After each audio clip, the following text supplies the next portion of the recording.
Hello friends, आज मैं आपको अपने गार्डन का टूर दिखाऊंगी और मैं अपना एक्सपीरियंस जो मैंने गार्डनिंग से हासिल किया है वो आपके साथ शेयर करूंगी।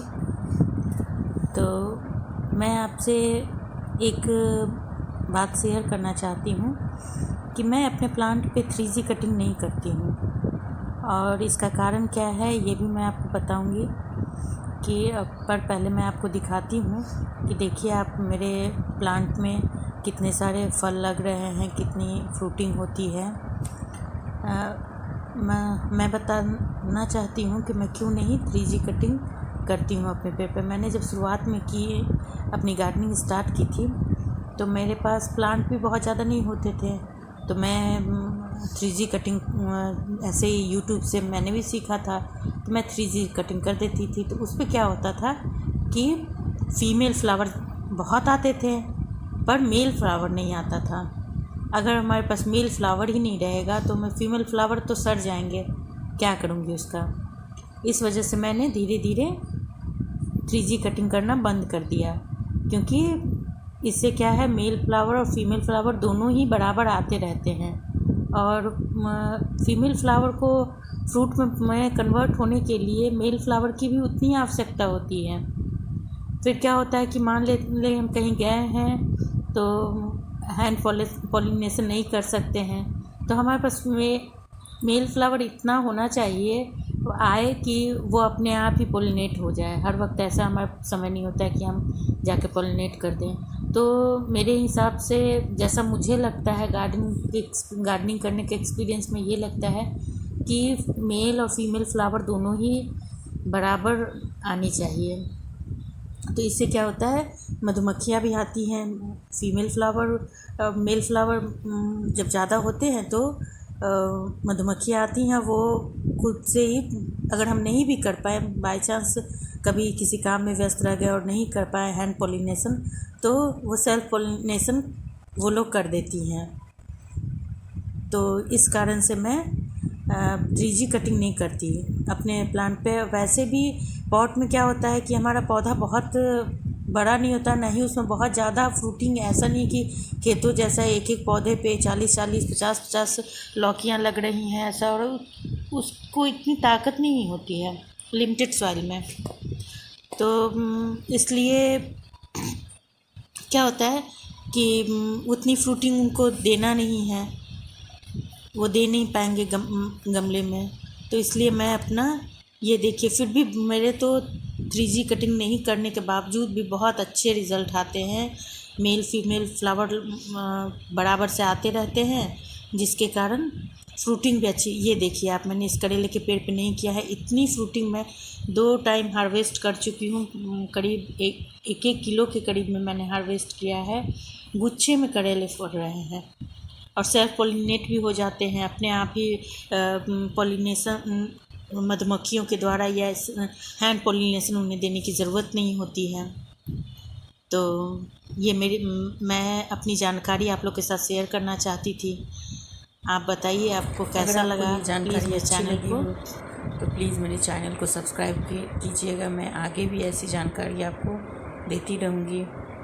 तो ये देखिए, अब थोड़ी सी हार्वेस्टिंग हो जाए। ये देखिए तरुई कितने अच्छे हेल्दी फ्रूट्स मेरे पौधों पे आते हैं। ये थोड़ी सी लोबिया तोड़ लेती हूँ, लॉन्ग बीन्स। तो मैं क्या करती हूँ, जैसे जितने फल मैच्योर हो जाते हैं मैं उसे तोड़ लेती हूँ, छोड़ती नहीं हूँ पेड़ में। इससे क्या होता है, पेड़ की शक्ति बनी रहती है, वो एक ही फ्रूट पे अपनी पूरी एनर्जी नहीं लगाता है। तो जैसे ही वो तैयार हो जाए तो आप भी ऐसा ही किया कीजिए। आप भी फ्रूट को ज़्यादा ये नहीं कि बहुत दिनों तक छोड़े हुए हैं पेड़ पे। इससे क्या होता है, वो नेक्स्ट फ्रूटिंग में अपना एनर्जी नहीं लगा पाता है, वो उन्हीं पे अपना एनर्जी लगाए रहता है, उन्हीं को बड़ा करने में लगाया रहता है। तो मैं क्या, एक तोड़ने जितना हो जाता है तो मैं निकाल लेती हूँ सारे उसको फ्रूट्स को। मुझे ये देखिए कितनी अच्छी फ्रूटिंग हो रही है। अभी तो मैं ये देखिए कितने भर भर के हार्वेस्टिंग हो रही है।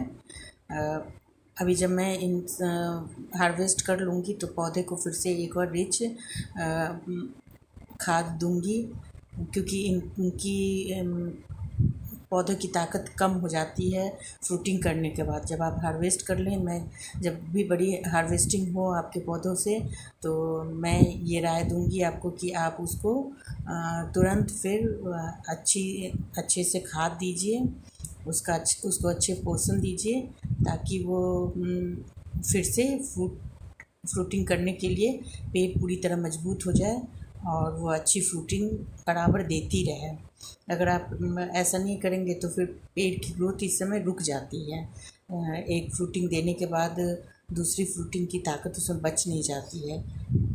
तो मैं एक अच्छी हार्वेस्टिंग के बाद मैं हमेशा ही पौधों को खाद देती रहती हूँ। जैसे इस समय गर्मी में तो ज़्यादातर मैं लिक्विड फर्टिलाइज़र ही देती हूँ, चाहे वो गोबर खाद की हो या सरसों की खली की हो। सरसों की खली का खाद अगर आप गर्मी में दे रहे हैं तो आप एक चीज़ का ध्यान रखिएगा, पहले जितना उसमें पानी मिलाया करते थे उससे दुगना पानी उसमें मिलाएं, ताकि क्योंकि गर्मी के समय में वो एक तरह से थोड़ा गर्म खाद होता है, तो उसमें ज़्यादा पानी मिलाएंगे तो वो पौधों को ठंडक प्रदान करेगी। तो इस समय जैसे आप 1 लीटर में 5 लीटर अगर पानी मिलाते थे तो 10 लीटर पानी मिलाया कीजिए उसमें। तो इस तरह से मैं इस समय सब मिक्स करके गोबर की खाद, सरसों की खली, इनका और रेगुलर वेस्ट में हमेशा किचन वेस्ट से बना हुआ लिक्विड फर्टिलाइज़र देती रहती हूँ। किचन वेस्ट को मैं पानी में डाल देती हूँ 2-3 दिन के लिए छोड़कर, उसके बाद उसमें उसका दुगना पानी मिलाकर पौधों को रेगुलर ही देती रहती हूँ हर 2-3 दिन पे, क्योंकि ये पौधों के लिए बहुत ही गर्मी में पौधों के लिए बहुत ही अच्छा है ये। तो आप भी ऐसा कीजिए, देखिए कितनी अच्छी फ्रूटिंग हो रही है टमाटर। ये बैगन, ये वाइट बैगन मैंने फ़र्स्ट बार ट्राई किया है, देखिए कितना खूबसूरत लग रहा है। तो ये देखिए इतनी सारी हार्वेस्टिंग हो गई है। Thank you.